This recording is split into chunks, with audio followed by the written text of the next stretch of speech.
I firmly believe that you can have one personality off the field and another personality on the field. When you step in between those lines as a catcher, it is your job to be loud. It is your job to communicate with the pitching coach and the pitchers and talk and direct the other players and be the field general. All right. Welcome, everyone, to ITTV episode 9. We've got Xan Barksdale here. I think we've kind of made it as a show with our last show, getting a guy from the Rockies. Now we got Xan, who, if you are in the catching world at all and you haven't heard of this guy, go Google him. You're going to find a ton of information. We're continuing our pro series. So Xan had some time in the minor leagues with the Atlanta Braves. He's, I'm sure, worked with numerous guys that have played the major leagues, minor leagues, all over the place. So excited to have him on. Before I get into a little bit more about him, I do want to do a quick shout out. So with some things kind of being in limbo with our travel season right now, I did want to give a quick shout out to Chicago's Pizza locally in Mooresville, Indiana. They're one of our sponsors. Just want to give them a little bit of love because right now, with no one playing, no one seeing those signs. So I want to do that. Reminder, we are on YouTube and all the social medias, just at Indiana Twins. So if you aren't following us, shoot us some information there or give us a follow. And then if you have any questions or want to email us, it's just indianatwins@gmail.com. And so what we're going to do with Xan today is he's got an unbelievable background. It's incredibly diverse. So I want to be able to kind of touch on each of those areas. So things we're going to cover is a little bit about Xan's background. We're going to go right into catching because I know the young guys on Instagram the other night, they're like, hey, we're going to actually talk pitching because we were too busy talking about coaching. So we're going to just dive right into catching right away. Then we're going to go into a little bit about coaching, touch on some nutrition and training, which I know is a passion for Xan, and then talk about his CatcherCON and then his newest product, which is incredible, and I can't highly recommend it enough. And I didn't even tell Xan this, but I'm going to give one of those away at the end, so make sure you're tuning in because I want to give one of those away to anyone who is watching live. So if you're not watching live and you're watching this recorded, I'll either have edited this out or you just won't have a chance to get it. So with all that said, Xan, let's tell, we've got a lot of people from our organization in here, a lot of different ages, parents, players. If you want to just go kind of a quick rundown on yourself and we'll go from there. Yeah, sure. Well, first of all, before we get into that, man, I didn't know Chicago Pizza was a sponsor. I want to make sure I get a slice of pie out of this deal we got going on right here. So let's make that happen. But no, anyway, I appreciate you having me on. I really do. I enjoy doing things like this, and it allows me to connect with more guys. And I know your organization has a wide range of players, so we can definitely touch on a lot of different things. My background, I grew up in Madison, Mississippi, which is a small town. I graduated with 48 people. The short version is I went to home. 48 people. I was 29. I was 29, so I got you beat. You got me beat. So yep. Small high school guy though. Yeah. My junior year in high school, I tore my ACL, so I didn't play much then. My senior year, I wore a knee brace, so I didn't have as many options as probably a lot of players would have liked to have. And I went to junior college for 2 years, which ended up being one of the best decisions of my life. I loved my time at Holmes Community College. And then I finished my college career at Ole Miss, went there in 03 and 04. And then I spent 3 years in the Atlanta Braves organization. And then after 3 years with the Braves, I retired to take a coaching position. One of my assistant coaches at Ole Miss, Dan McDonnell, who's close to you guys, got the head coaching job at the University of Louisville. And he asked me to go with him, and I decided to retire from my playing career because I was probably pretty close to the end anyway, and I knew I wanted to be a college coach someday, and I wanted to be with somebody I trust. So that was a great opportunity to start that. So that's kind of how I started my coaching career. Spent 5 years there. Man, a lot of championships, a lot of great memories, a lot of good friends, and a lot of memorable players as well. And then I moved on and spent 4 years at East Tennessee State with head coach Tony Skoll. We did some good things there. We won a championship in our second year, which was the first in, I think, 30 years with the school.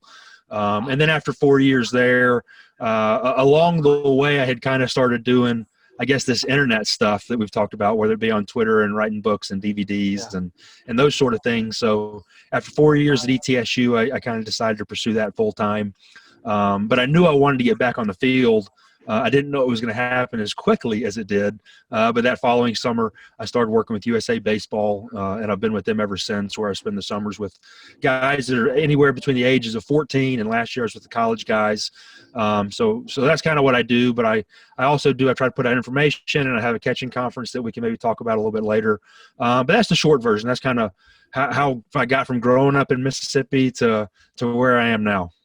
Yeah, so I want to ask you about the junior college experience, because we had that conversation with some of our high schoolers. You know, in the state of Indiana, there's not as many local JUCOs. You know, you got to travel a little bit further to go. So when there's some smaller schools closer by, they're like, I just don't think a lot of the players are exposed enough to the junior college route. So could you touch on that a little bit and why you made that decision? You said it was one of the best decisions of your life, and just really kind of promote that route as an alternative. Yeah, sure. Well, I'll go ahead and say this. So I would say it was one of the best decisions I've ever made in hindsight. You know, when I was making that decision, I had no idea of that. You know, like anybody who grows up in Mississippi in the 90s or 80s and 90s, you wanted to play baseball at Mississippi State. I mean, that was it. Ole Miss kind of, I hate to say they weren't on the map. They weren't really on the map yet. Yeah. I grew up going to ball games and watching Will Clark and Rafael Palmeiro and Jeff Brantley, and I wanted to be Mississippi State Bulldog. Then, like I said, I had an injury, and that was completely out of the cards for me. So I had a couple of options out of high school, but deep in my heart, I always knew that I wanted to play in the SEC, and I really wanted to represent the state of Mississippi. My first choice would have been Mississippi State, but it just wasn't a good fit. They didn't recruit me, and I got an opportunity to play at Ole Miss. But going to junior college allowed me to immediately go and start playing and have a career. The head coach there, Kenny DuPont, he actually just retired this year. Phenomenal head coach. Loved every minute there. I mean, we worked hard, have a great group of friends. I was with a really special group. A number of us have gone on and continued a coaching career. I think we have 3 or 4 guys that are coaching in college right now. So, I mean, it was a special group. So part of it was good timing. But that's it. I mean, you go to a junior college to play baseball. And now it's even a little bit different than it probably was back then. You know, I think with social media and, you see guys sign and you hear about people at this school or that program, in the year 2000 in Mississippi junior colleges, it's not Florida JUCO. It's not California JUCO. And I'm not downplaying it, saying it wasn't good, but it wasn't high profile at all. I didn't go to junior college so that I could sign in the draft the next year, when they used to have draft and follows, those days are over. I went there because I didn't have a ton of options. And then I went and had 2 really good years, and you get some looks from professional scouts, and you talk to a number of different colleges, and you have a lot more options. Yeah. No, I completely agree. Then the other thing about your career, so I know you talked on some other podcasts about your experience with the national team or playing with, USA across your chest. How much did you get to coach? And then what are generally speaking, what are you doing in the summers with those guys? So it kind of varies on which age group I'm with. The first couple of years I was with the 14 and 15, and I understand most people probably aren't as familiar with the USA baseball program as what we'd like for it to be. International baseball is only played at certain ages, so there's a 15U national team, there's an 18U national team, and then there's the college team, which I think is 22 and under. So the in-between age groups, the 14-year-olds, the 16 and 17-year-olds, those ages have what we call national team development programs, which is basically a summer program where the guys come in. I guess the goal is to prepare them to make the national team when they are able to go and play against the Cuba or against the Venezuela or against the Colombia, whoever, Japan, whatever. So I've done a little bit of it all. I've spent time with the 14-year-olds, the 15-year-olds. This past year, I was on the college staff, like I said, and we played Cuba at home in the States. Then we traveled to Taiwan, played over there, and we played in Japan after that before we came back home. So unbelievable baseball experience. I mean, they're just around really good baseball players, really talented baseball players. But I can't speak highly enough about the organization and just what it stands for. Everybody who's involved with it, from the training staff to the administrators to the managers, you're just around great people. Yeah, oh, that's fantastic. All right, so let's jump in for all you Instagram followers that are chomping at the bit to get right into catching. So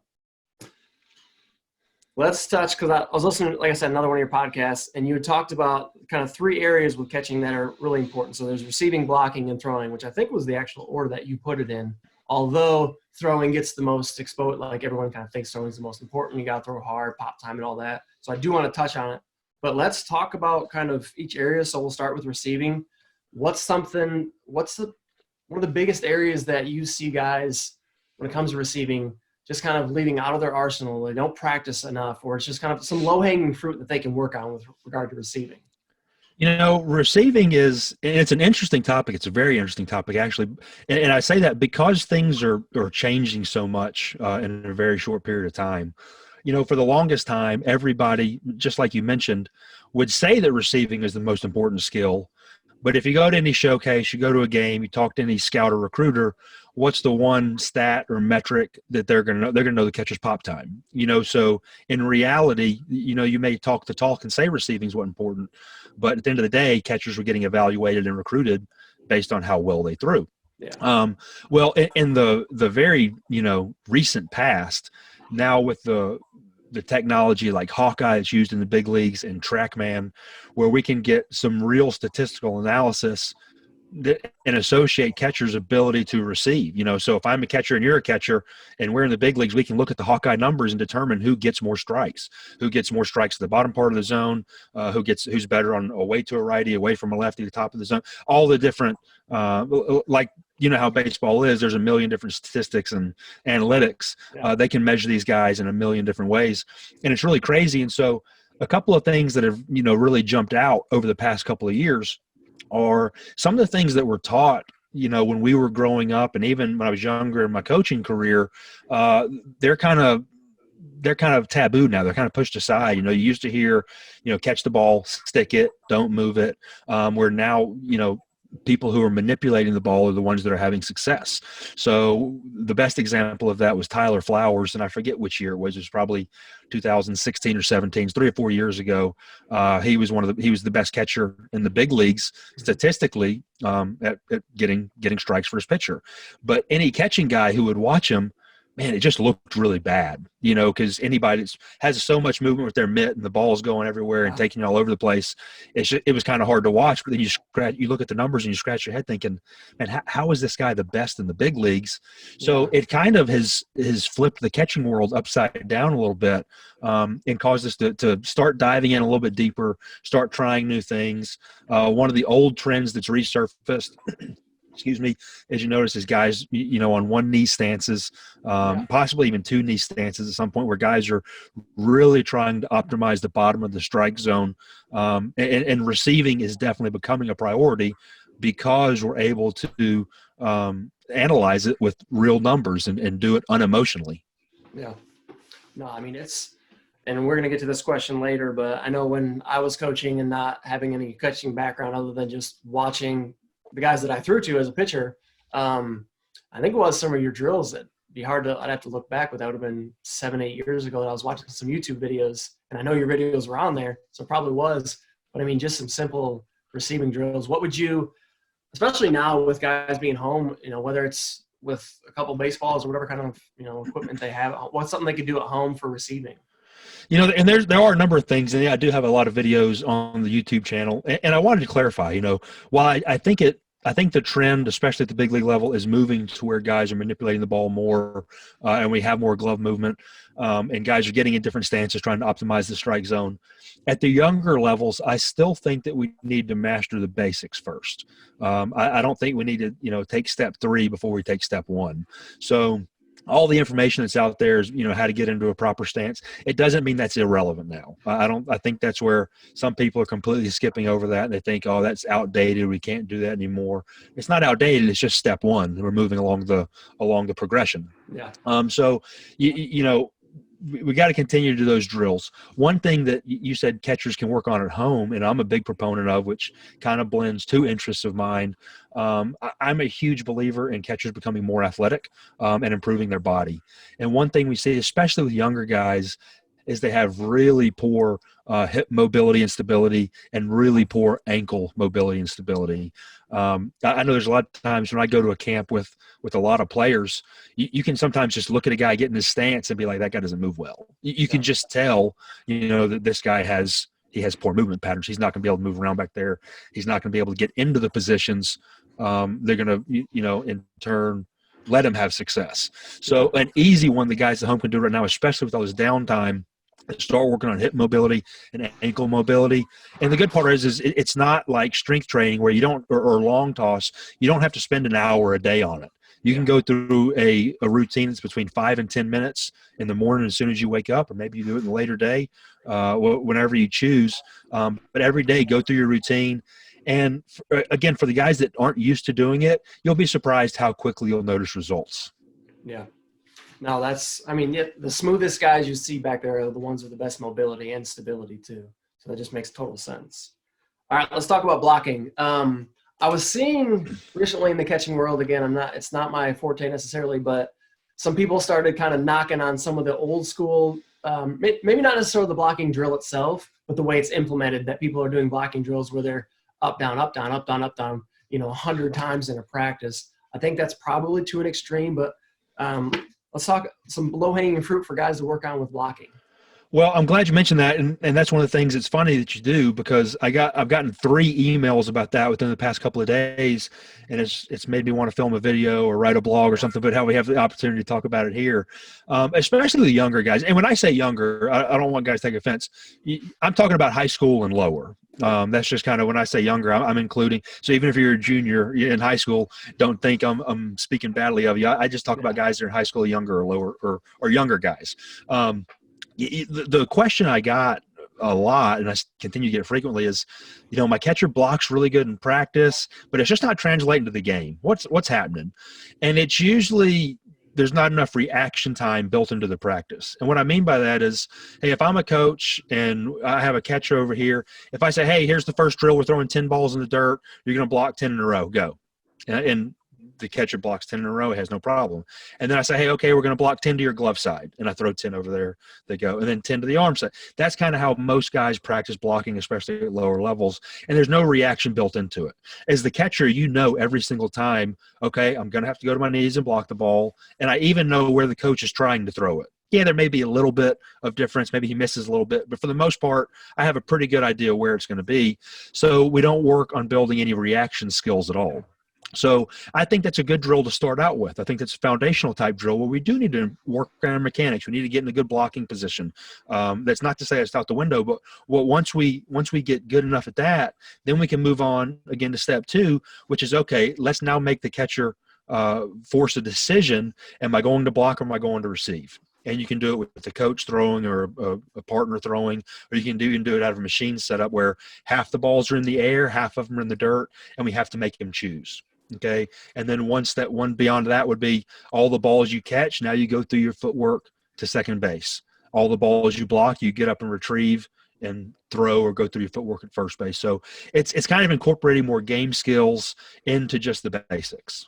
Yep. That's an incredibly logical progression. So I really like that. So I hope guys are taking notes. I've seen some of our catchers getting on here right now. So with regard to throwing, so let's say that things aren't going on right now. Let's kind of look forward in the future when we're able to get back on the field. We're able to work on some throwing. I mean, whether it's pop time or whether it's arm strength or whatever it is, what would you say is kind of the lowest hanging fruit that you're seeing guys just, they could really use some work here? It's, like I said, it's lowest hanging fruit for throwing. I think there's a couple different sides to that, and I'll kind of attack it maybe from a couple different angles, and tell me if I start to ramble and get off topic. No, but I think the number one thing is, guys who are in an organization like yours, they have an advantage because there's a lot of structure. Maybe for the guys that are watching this that see it on YouTube or Facebook, and they don't have as much structure, they play in their high school and maybe they're in a small town like I grew up in, they don't have a big facility or a big team. They don't know as much what they should be doing. And what I mean by that is the arm care routines and the arm care programs really lack for a lot of guys. For example, when I have camps, a lot of times on the first night of camp, maybe when we do a testing, I'm going to say, hey, man, I want you to get loose. I don't know what your routine is. I don't know if you need to throw for 25 minutes or 3 minutes. I don't know. I need you to do whatever you need to do to be prepared to throw. Okay. And it's amazing the wide array of what guys do. It's easy when somebody pulls their J bands out of their bag and they start doing their stuff and they pull their plyo ball out and they have a routine.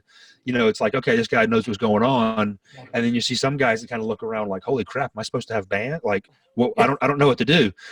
So I would say I know it's amazing because in your world, in your organization, there probably is so much organization, but there's a lot of that out there where guys just don't have access to that. They don't have a specific pregame plan. They don't have a specific throwing program or arm care.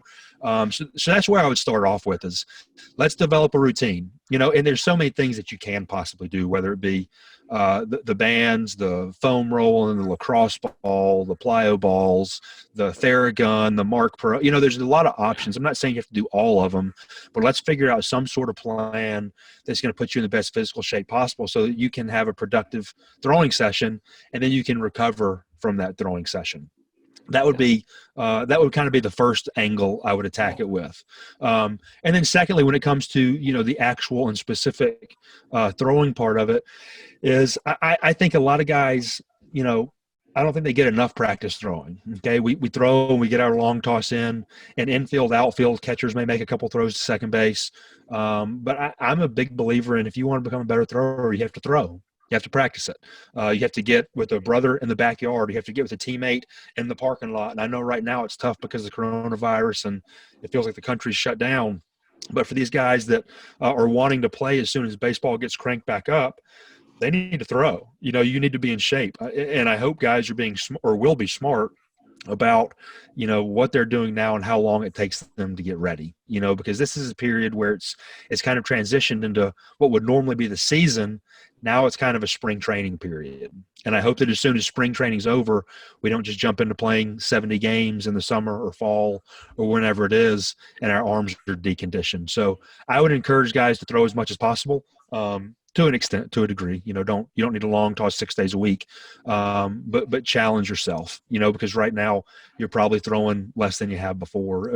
A kind of an example I always use with that is, when I was coaching college for 9 years, this is another thing I ask our guys at camp. I say, which guys do you think have the most arm issues? And guys, you say, oh, the pitchers or the shortstops, out, whatever. But it's the younger guys. It's the freshmen, simply because they're not used to the volume of throwing that has to be done. When you move from middle school to high school, you're going to work a lot harder in high school than you did in middle school, and you're going to throw more and your practices are going to be longer. Well, I got news for you. When you move from high school to college, your practices are going to be longer. You're going to throw more. There's going to be more intensity, and you're probably going to have some soreness or fatigue. So I would try to start conditioning your arm now to be able to handle a higher workload. And that's a little bit different conversation if we're talking about pitchers and pitch counts. Okay. So just to be perfectly clear, I'm not talking about throwing 200 pitches in a game. I'm talking about from a position player standpoint, being able to have your arm conditioned, ready to play. Yeah, no, that's so important. There's a couple guys that I've worked with in the last couple of years that had a little bit of arm trouble as catchers.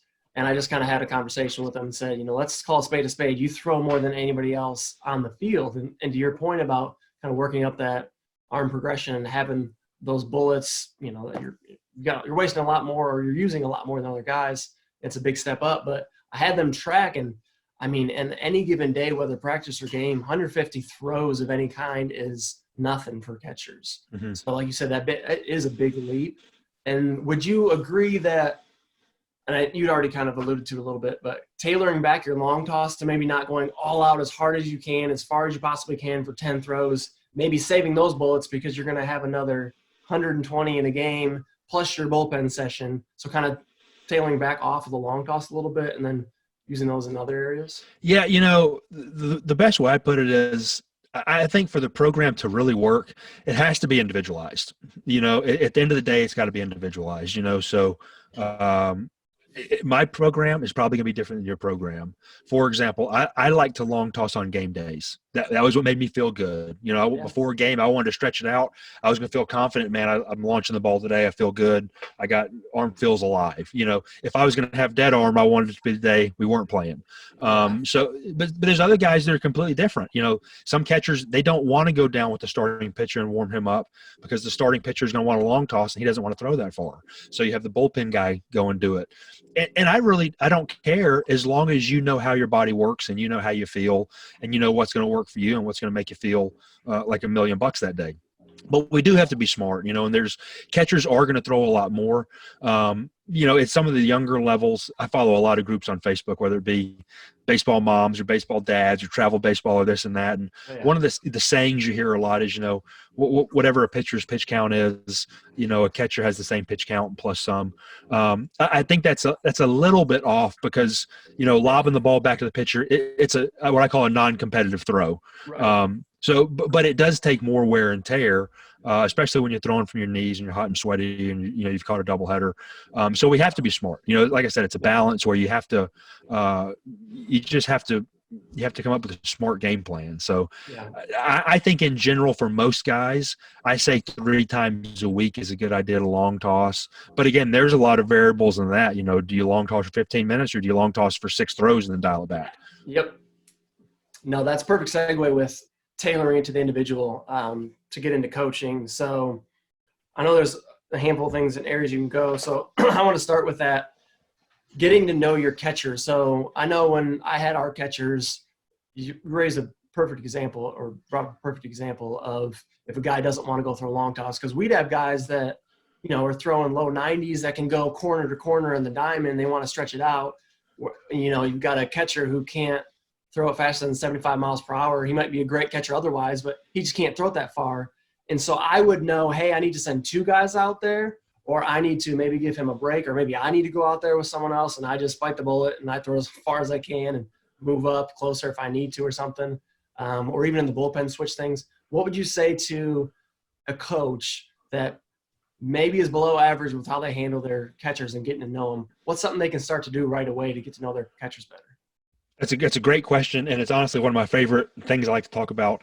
And it may sound silly at first, but it's the God's honest truth, and I believe 100% with all my heart, is you have to have a relationship with trust with your catchers, okay? And what I mean by that is if you go and ask your catchers, I may say, hey, Jeff, how's your arm feel today?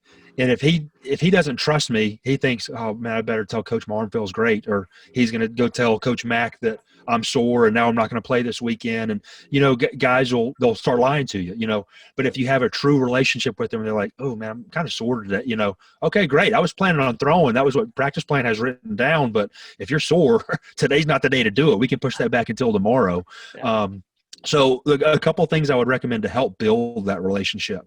One of the things that I think most coaches do wrong, traditionally when the players that are in the outfield and they stretch and throw before practice or game, what are coaches doing?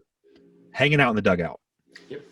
Okay, so I would prefer for our coach not to be hanging out in the dugout. Walk around, go talk to the guys. Before each practice, you should have it doesn't have to be a long conversation, not 10 minutes, but you should say something to each guy individually. Hey, how was class today? What was going on? Okay, great. Hey, how you feel today? Great. Hey, what do you feel like doing today? It's either going to be between, working on footwork or pop flies for our third skill, whatever it is. But you have to have this relationship and you have to build it. And I'm a firm believer that I really do believe that starts a lot of times before the game, before practice, and you're just not sitting in the dugout scrolling on your phone, seeing what's going on, or shooting the bull with the other coaches, but you're out there building a relationship with the players. And then they're actually able to trust you and they feel comfortable, telling you that, Coach, I just don't feel good today. My arm's hanging. Because again, with the guys that I'm coaching, the age group, a lot of players are scared or they're nervous to tell you that they're hurt or they're sore because they don't want to lose any playing time. Maybe if they're a high school guy, they're trying to get a scholarship and they're trying to get seen.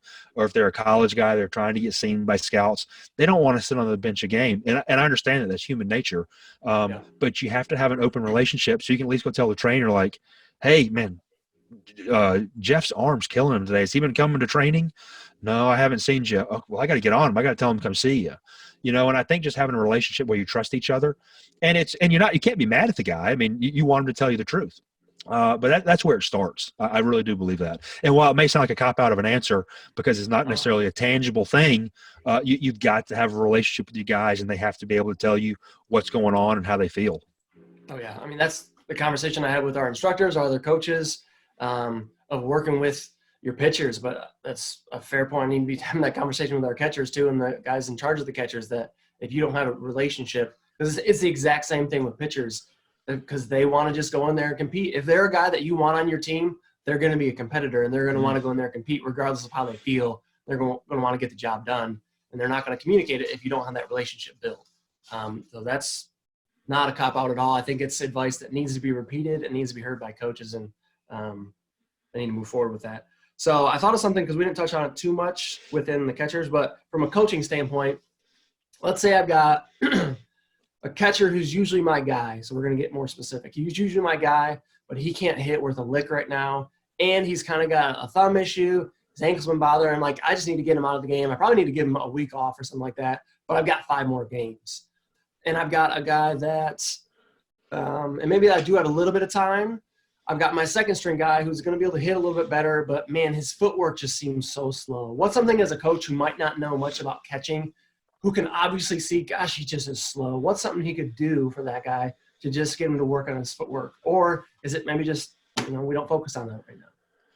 Well, I think there's a couple things you can do. And I think, part of being a good coach is being able to manage those guys and kind of manage the playing time, which is tough, because, if an infielder, if one guy's banged up, well, hey, we'll move the third baseman to a second today, and you get a guy in that way. Sometimes it's hard to rotate catchers in because you got one guy out there.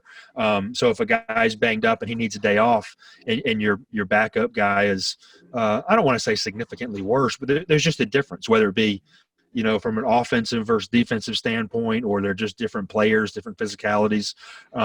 We have to try to prepare those guys to play as much as possible, which is tough. So anytime you can, especially in the tournament type settings, if we get up big, if we're up 7 runs in the 6th inning, man, let this guy get in, let him practice it then.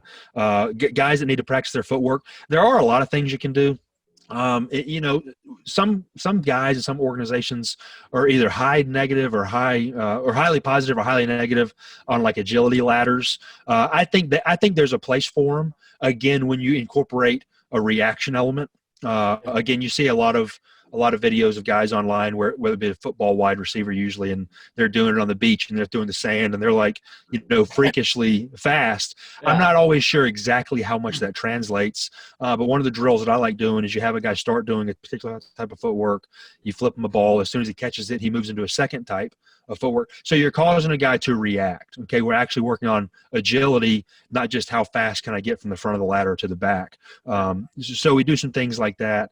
I'm a big fan of doing some non-traditional things in between innings. If maybe the guy really struggles throwing to third, well, he probably doesn't need to throw to second base in between every inning. Maybe on the even innings, he throws to second. On the odd number innings, he throws to third. I've never seen that. That's awesome. I think you don't see it a lot because I think most people are scared for how it looks because because you don't see it. You will see it some guys will implement it. I think if you have a guy that needs to improve, to first base or third base, that's the perfect time to do it. Again, you just have to be willing to say, okay, so I'm going to stand out right here. I'm going to look a little different. But that's okay, man. That's what you need to do. We got to do what's best for our guys and what makes them develop the best. So the agility ladder is good. I think throwing in between innings the different bases is good. And I do think a lot of that stuff, yes, there are definitely some guys that have more athleticism than others. But, one of the first things we talked about is improving hip mobility and ankle mobility. A lot of times that's the type guy who can really, see big improvements from things like that. I wrote those down. That's fantastic nugget right there. I got one of my catchers speaking up here on the IG. Let's see. Can you ask the best way to get a catcher to get noticed by a college coach / specifics for what a college coach looks for in a catcher? How old is he? Do you know? Yes. Do you know what age he is? He's our 16U guy. He's one of our better catchers in the organization. But he's kind of just starting that recruiting process. So very eager to learn as much as he can. Yeah, sure. So let me give you one specific thing and then one kind of general thing. I'll start with the general thing.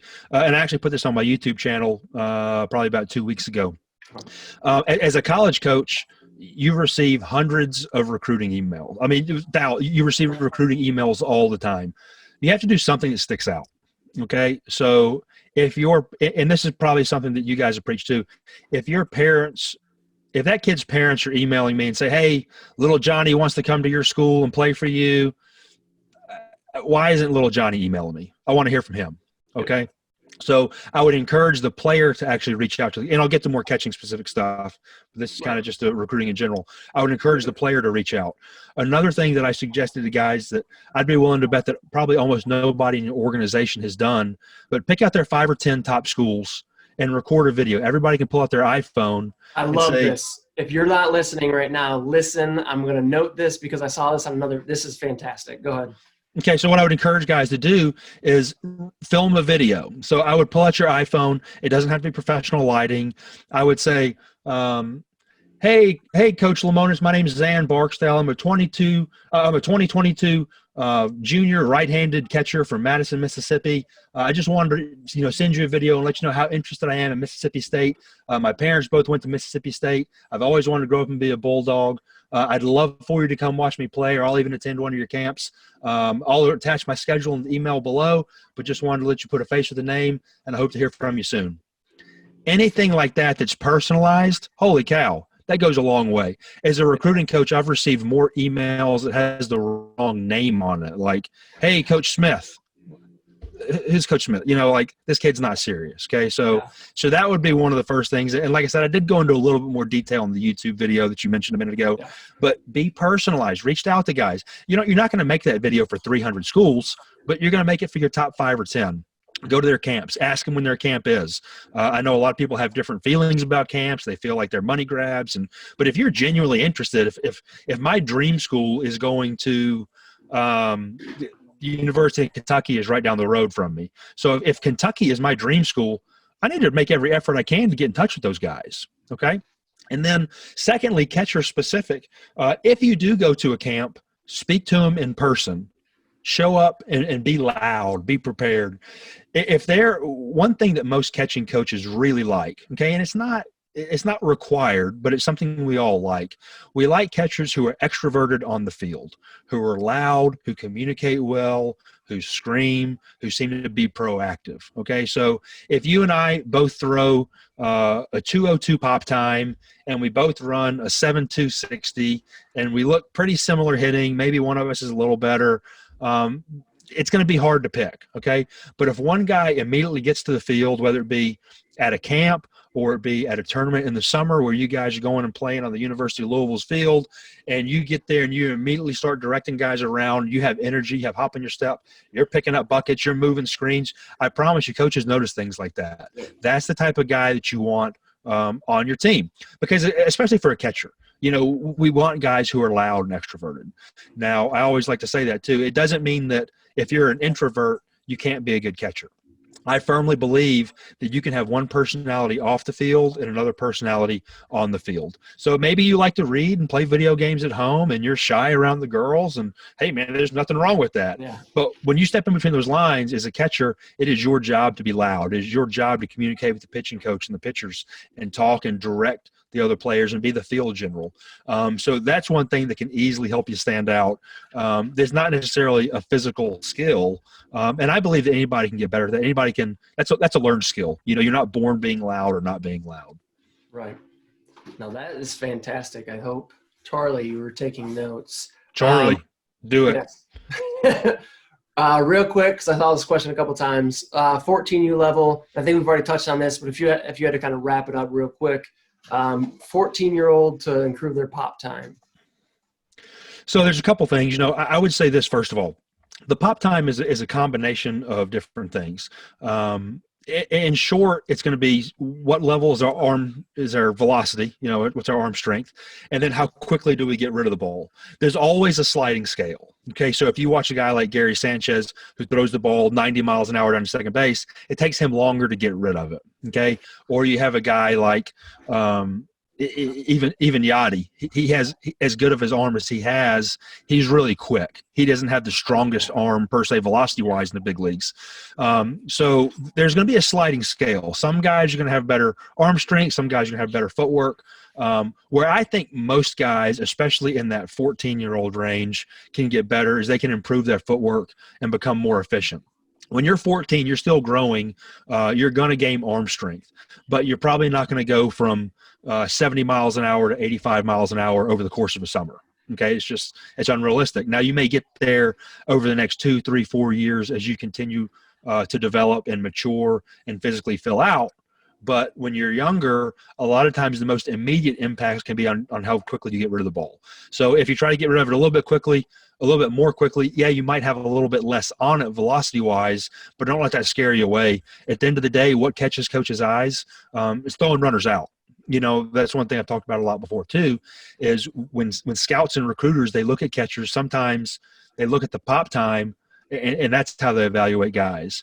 But once they're actually on your team, which catcher do you want to be catching in the game? I don't care what his pop. If he throws guys out, that's the dude I want behind the dish. So, for example, this past summer, we had a catcher who goes to Arkansas. He was like the best thrower I've ever seen in my life. Really, I think he'll probably be in the big leagues one day. Every ball he threw over the course of the entire summer was right on the bag. He was quick. He had a good arm. It wasn't unbelievable. I mean, it was really good. He's playing for Team USA, so I'm not trying to downplay it. But it wasn't an 80 plus arm. But every ball was like, on the target on the size of a dime. All summer in between innings in the games, he threw everybody out. Just if a guy goes, he's out. Chalk it up. So that's the type of guy you want to play for you. So as a catcher, don't always get caught up with the pop time. I'd say try to get caught up more with throwing guys out, which they are related, but the focus should be on throwing guys out. Love it. I'm going to have to clip all these things up, these nuggets, and then just keep throwing them to our guys. Because I know everyone will love it on YouTube and Facebook and all that, but sending in our group me's to all of our catchers and all of our – That's a good way to do it. That's a good way to do it. Yep. Let me make sure I have one other question here. Okay, this is very specific. So this is a dad, and he's actually a board member too. His son is in college right now, played with us. He'd be a sophomore this year. So when it comes to blocking, what is the pluses and minuses to the fall forward method and the replace method? Okay, so just to be clear for the guy, and this is a catching podcast, so most guys watching probably have an idea what he's talking about. But the fall forward method is if we're on 2 feet, and I'll try to do this from the side. I'm probably not a very good, but where my feet would stay planted on the ground, and then my knees would just fall to the forward like this. The replacement method would be where my feet are on the ground, my knees kick back, and then I drop straight down. Okay, so when we fall forward, we gain a little ground, and I would say first of all, it is pitch dependent. Okay, it's pitch dependent and it's player dependent. When I coached, I never specifically put a player in one bucket. Like, hey, Steve, you have to be a fall forward guy. Hey, Joe, you have to be a replacement guy or a kickback guy. I think it's however guys perform best. Okay, and at the end of the day, blocking is a very blue collar activity. Whatever gets the job done. If you like to fall forward, great. If that's what makes you comfortable, great. Do whatever you're most comfortable doing. But getting back to the pros and cons of each, when you fall forward, you are losing ground. Now, it's not a ton of ground, but you're losing ground. So if you have to block a higher velocity pitch, which a lot of times we use the fastball for reference, but even in, organizations like you guys, you're catching some of these high arm speed guys in the summer, maybe they're throwing 87 miles an hour sliders, some of these guys, so when you have a pitch that's coming that quickly and when you shorten the distance between yourself and the pitcher, you have less time to react and less time to move. So you have to be a little bit more precise. Now, on a breaking ball, that can be a good thing when you shorten the distance. Instead of creating a medium hop, you create a short hop. And so you can give the ball a little bit more direction. Okay. So there's kind of a give and take. You're going to shorten the distance, but you can also help shorten the hop and shorten the distance away it is from you. Which vice versa, it would be the exact opposite for the other one. So for a breaking ball, a lot of times you don't you don't want to stay back and fall straight down, because now the ball is going to hit and it might be spinning and it has more time to kick and go over your shoulder, hit off your face mask, and then it's going to, be deflected one way or another. So that might be a better for a high velocity guy versus a low velocity guy. But at the end of the day, I completely think it's catcher specific. So again, if I'm a college coach and we get a guy as a freshman and he comes in and he's been a fall forward guy his whole life, and he's worked with instructors and that's what he's been taught, and he's been working on that one method for the past 5 years, I don't think it makes a lot of sense for me to say, hey, you know what, I want you to be a kickback guy now because that's what I believe. I just want to put the player in a position where he can have the most success. Well, that's fantastic answer. I actually did not know those by name, but I think everyone has recognized those movements for catchers. Mm-hmm. So that's perfect. All right, I want to switch gears a little bit to one of your other passions. I know you do a lot of work on the nutrition and training side. And for those of you that don't know, I saw, Xan, that you are, I don't know if you're considered a certified coach or whatever it is, but you did the precision nutrition course in that book, which is thick. I saw you, posted a picture on that. I've looked into that course. It's a phenomenal resource. Just look at their material that they have online, so precision nutrition. But I know you're an expert in that area. So for our guys, from a nutrition standpoint, what's some low-hanging fruit that they can be working on, whether it's now or just in general? I think this is a tricky topic. Okay, so let me start by saying this. There's a lot of information out there, as opposed to the catching, where there's not a whole lot of catching guys putting information out. There's an overwhelming amount of people putting out information about nutrition and fitness and strength training and this and that. So I'd say you have to put your filter on and make sure you're getting your information from the right source. I actually spoke at CatcherCON this past year, and that was one of the topics I spoke about. And one of the most popular movies on Netflix over this past year has been Game Changers. I don't know if you've seen it or the viewers have changed it, but it talks a lot about, a vegan type diet, which is no animal sources, which could be animal meats, it can be eggs, it can be cheeses, anything that comes from any animal source. So a lot of our, or it's, let's say, for keto too, there's people who are talking about keto and vegan and all intermittent fasting. There's all these different, things that people are going for. I think you have to be careful as an athlete. You have different demands and your body has different nutritional needs from, I hate to say an average person, but from all the guidelines nutrition wise that are written for healthy, sedentary adults. So they're basically written for an adult who works a desk job, then goes home and probably doesn't have much physical activity. So if you look at the a package and it says, they always say based on your standard 2,000 calorie a day diet, I'd be willing to bet that none of the athletes in your organization that are, at least high school or above can maintain their physical, body mass on 2,000 calories a day. They need much more than that. So let's, one, make sure we're getting our information from the right people.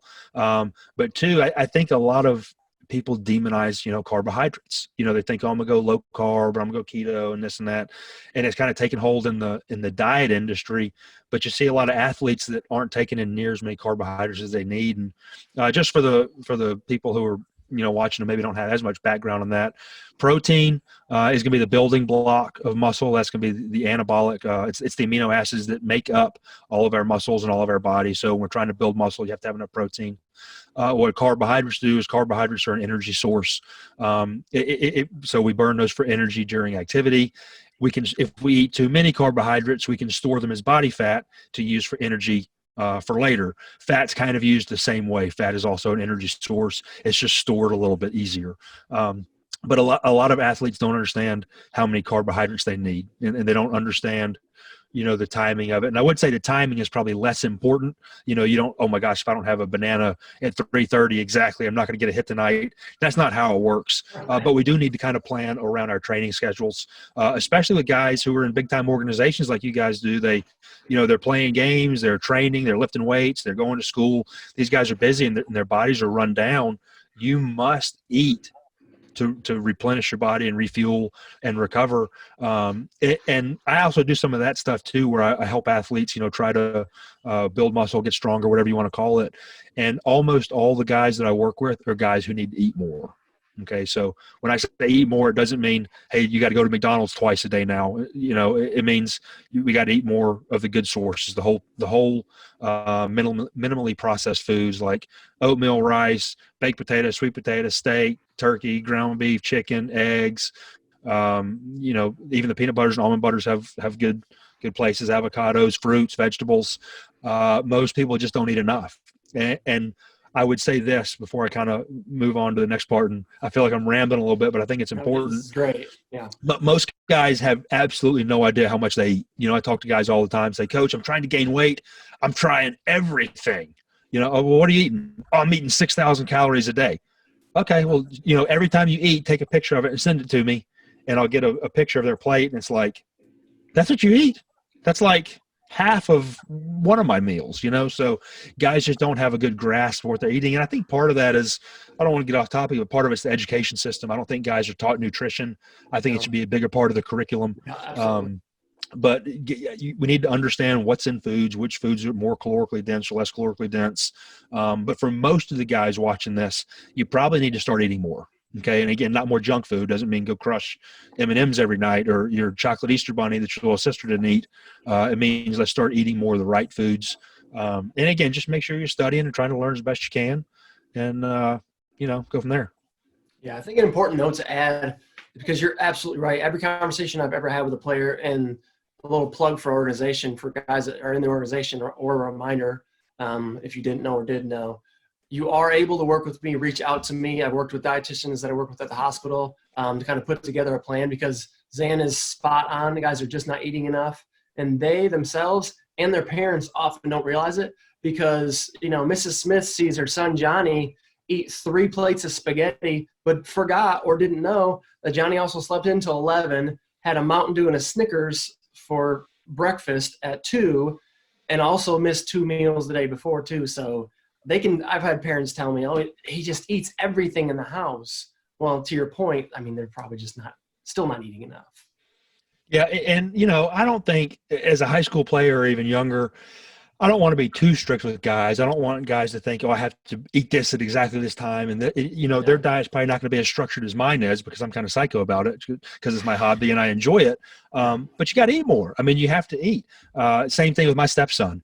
He'll get up and have like a cherry Coke and a Snickers bar, or doesn't eat lunch. He's just not hungry. I don't know what's like going on. I'm hungry all the time, but he just doesn't like to eat. And I know a lot of high school guys are that way. And I say high school, but amateur guys, they don't eat enough. And, as active as these guys are, sometimes you need 4,000 calories to maintain your muscle mass and your lean body mass. And when you actually put 4,000 calories on a table in front of you, it is a lot of food. It's a lot of food. Yeah, and again, it's when you're getting it from the right sources, it can be a lot. You're having a big breakfast, you're having a lot of eggs, you're having a lot of oatmeal. Some guys supplement with peanut butter and jelly sandwiches, because that can be high calorie, but you got to eat. It's one of those things. If you want to be a top athlete, you have to fuel your body the correct way. Absolutely. All right, let me check one more real quick. 2. Okay. Charlie's got another question. Could maxes in the weight room be a statistic that stands out to coaches? Could which stat? I couldn't hear you. Could maxes in the weight room be a statistic that coaches would pay attention to? I would say if you have a really good max, it might be impressive. But if you're average lifter, not necessarily. It's one of those things, could go either way. Maybe a coach looks at a player and thinks, "Man, this guy only squats 185 pounds. Holy cow, look at the potential once he gets in our strength program and starts working with our strength coach. He might blow up. He might become a monster." So some guys may see that as a positive. Some guys might say, holy cow, this guy squats, 405 pounds in high school. Like, this guy's pretty strong. I like that. So I would say if it's a strength of yours, yeah, by no means, tell coaches about it. Put that in your your recruiting emails or your bio or whatever you use. But if it's not necessarily a strength of yours, I wouldn't say you have to worry about it. I don't think it's one of the things guys really care about. I've never not recruited a guy because, oh man, that guy, he can't bench his weight, or he can't hit this specific number. So I think it can work, to your advantage, just depending on how you word it. Absolutely. So kind of going off you're talking about nutrition and how you talked about it at CatcherCON. So I want to take some time right now to talk about CatcherCON, introduce it to those that don't know about it. We've got a lot of catchers in our program. We teach a lot of the same things that you're out there teaching, and it's your baby. I know it's something you're passionate about. And for those of you watching, if you've never heard of it, just listening to Xan talk right now and how well he communicates to be able to be a part of something at the level that he's putting on with CatcherCON, I think it's something that you absolutely, at the very least, need to visit the website and to consider. But go ahead and tell everyone about CatcherCON. Well, it's a really cool event, and I appreciate you saying that in the kind words. And I will say this, the reason it's such a good event, it's not just because of me, it's because there's a lot of very good speakers there. You know, each year we bring in 8 speakers to Nashville, Tennessee for one weekend in December, where it's a catcher's play date. I mean, Friday night we're getting together, we're talking catching, we're staying up late, we're chatting. Saturday there are lectures and speakers all day long with demonstrations.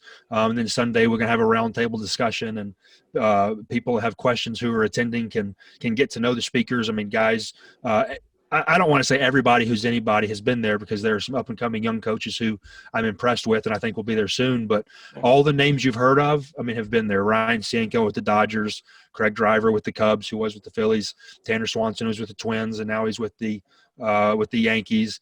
Jerry Weinstein with the Rockies. Those are just the pro guys. We've had a major league umpire there.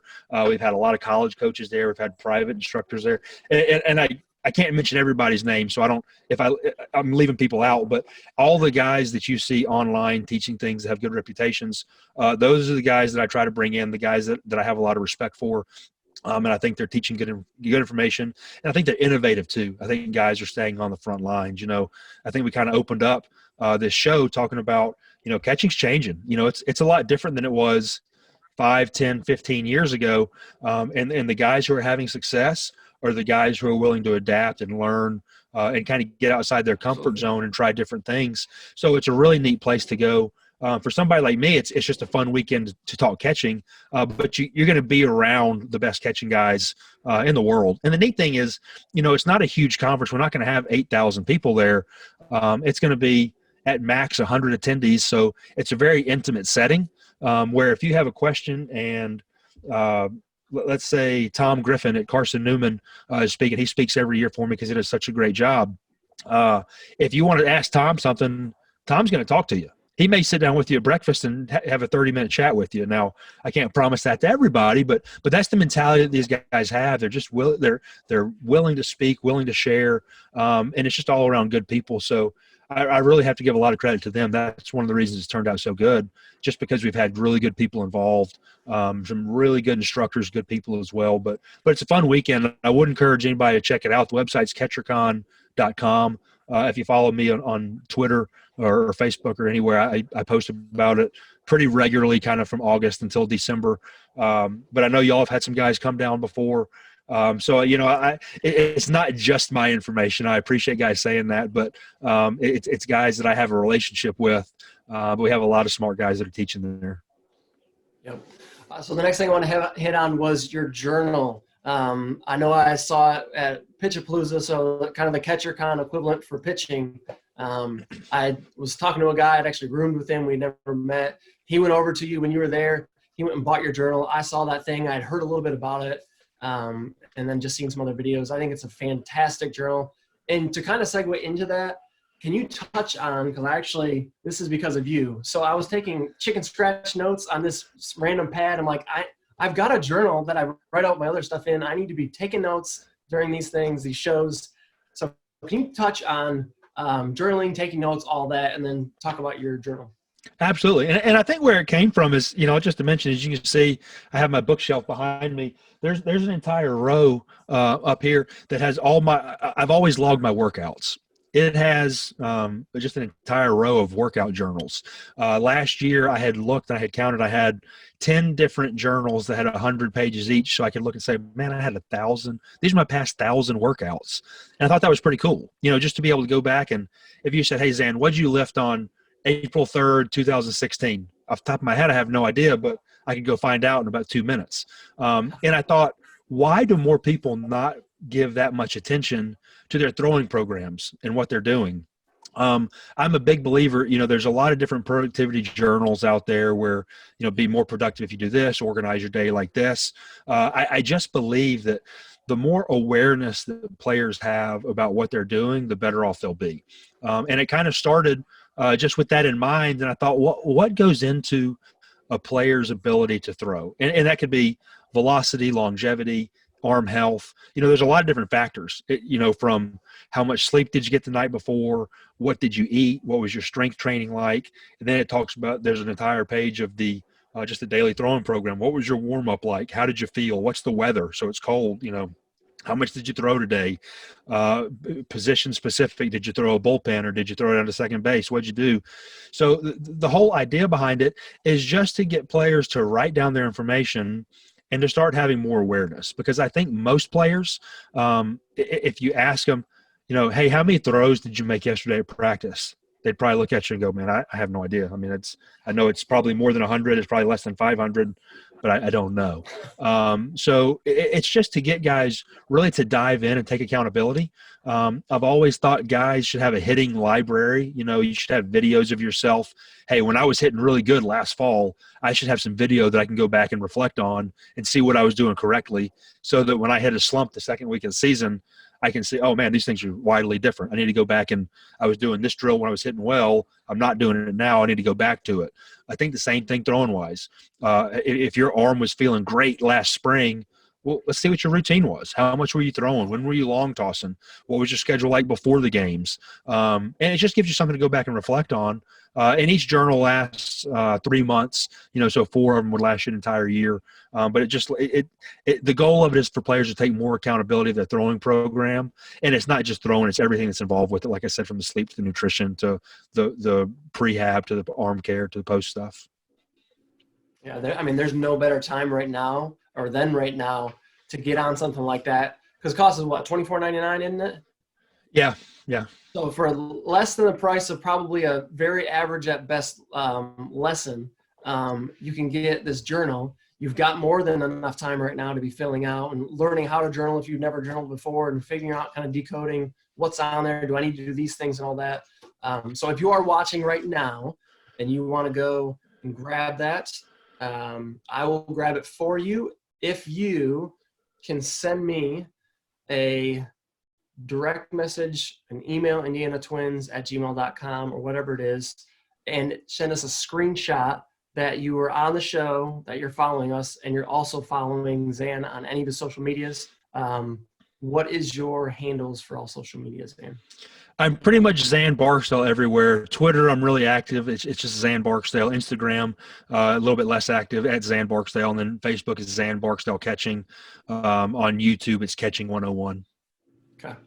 And then you guys can probably see on this little part, let me make sure Instagram, XAN.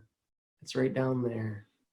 Okay, so go make sure you're following him. Send me a screenshot, and then if it's multiple guys, I'll just do a raffle, kind of just pick one out of a hat, so to speak, and I'm going to buy one of those for you guys because I believe in it. It's something that's huge. It's definitely a differentiator. Back to Charlie's point about what can I do to differentiate myself with a college coach. If you already are having that conversation, then you can say, hey, coach, I've been logging everything for the last 16 months, all this. You're going to blow a coach away. So I can't recommend it highly enough. For those guys that want to just go grab it themselves, where they need to go to look for it. The website is catching-101.com. And you'll be able to find it anywhere on there. You can navigate to the store. There's a particular throwing journal page. So I appreciate you plugging that. But it really is. It's neat. I think one of the coolest things about it is after I came out with that this past December, we've had a lot of colleges and a lot of pro guys get on board, and a lot of high school and younger guys as well. But the emails I get afterwards are like, Coach, this is cool. Like, I've written down my program. And when somebody would take a screenshot of it and send it to me through email or on social media, I was like, man, that's awesome. Just to see guys take accountability and gain awareness, because at the end of the day, your goal as a player is to become your own coach. Whether it be hitting or swinging, the goal is for you to be able to feel the flaws in your swing, be able to work through them. Throwing, it's for you to be able to develop your own throwing program, and coaches are there to help us and help guide us. But if you can try to become a little bit more aware and have a little bit more knowledge about what works for you individually, man, you're way ahead of the game. All right. Well, is there any other closing notes that you want to, give to the audience, Sam? Man, I tell you what, I've really enjoyed it. It's been a fun conversation, and I appreciate the time and appreciate everybody who stuck around with us till the end. I appreciate what you're doing. Like I say, just putting information out here in time like this.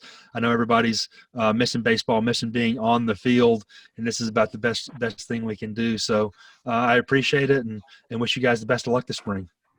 Hey, you know what? I actually forgot one last thing. So you don't have to go too in depth. I gave you a little precursor before we started, and I almost forgot this because it's a new thing. So it's a new segment I want to call Critique the Twins or Twins Critique. So just as kind of for those of you that are watching that don't know as much about what we do, so we've got a 20-week off-season program. Depending on the off-season, it might be 18 or 19 weeks 1 year. But we have catching. We've got an 8-week specific weekend program for catching. It's also incorporated throughout the entire 20 weeks. We do pitching the entire time. We do hitting. We do a performance training program the entire time. We've got mental training. We've got all that going on all in the off season. It's all included in all their price, the entire price that they pay for their, travel fees, which is equivalent to basically everyone out there, at least locally that we know of. So with all that said, Xan, you've got, a ton of experience in the baseball world. Is there anything that you see that we, again, kind of a low-hanging fruit that you would see that something that needs to be included in our program that you don't see a lot of programs do, you didn't hear me mention, or anything like that you would have to critique about our program? The only thing I would say, and it's really more of an encouragement than a critique, is encourage the guys, take advantage of it. There's so many players that have access to this, whether their parents have, helped them get in your organization and helped them get on the team. Those guys have worked hard. You have all these resources available, just like you said about the mental training. I mean, these guys are making it absolutely as easy as possible for you. They're giving you an off-season program. This is what you do. This is the program. This is the blueprint you follow in order for you to have success, because this is what the guys have done before you, and we know this works, okay? Take advantage of it. I know right now is a little crazy, and we were talking before we got on air about Netflix and sort of things, but it's easy to get out of whack. You're just sitting at home all day, you're playing video games, you're watching Netflix, you're binge watching things. Take some accountability. If you've got shows like this, tune in. If you've got a program that you can follow, take some accountability. So, find one of your teammates, find a partner, find a parent, take advantage of all this stuff. Like I said, if you can get ahead with the mental game stuff and the weight training stuff, you're going to be way better off than the guys who aren't doing that. I know for me, I started lifting weights later in my career. Like I said, I went to that small high school. You pretty much didn't lift weights unless you played football. I quit playing football after 9th grade so I could focus on baseball. So there was no real opportunity there. I know things have changed a little bit since that time. But man, what I wouldn't give to go back and have a real strength coach, a real program, help me become a better athlete at that age. Just take advantage of it. I mean, it's right there waiting for you. They're making it as easy as possible. All you have to do is put in the work. Well, I appreciate it. I'm going to have you stay on for a minute or two afterward, but appreciate it again. And for everyone tuning in, I'll reach out to you about the journal. Go follow Xan. This guy's impressive. We appreciate everyone tuning in. Thank you. Thanks.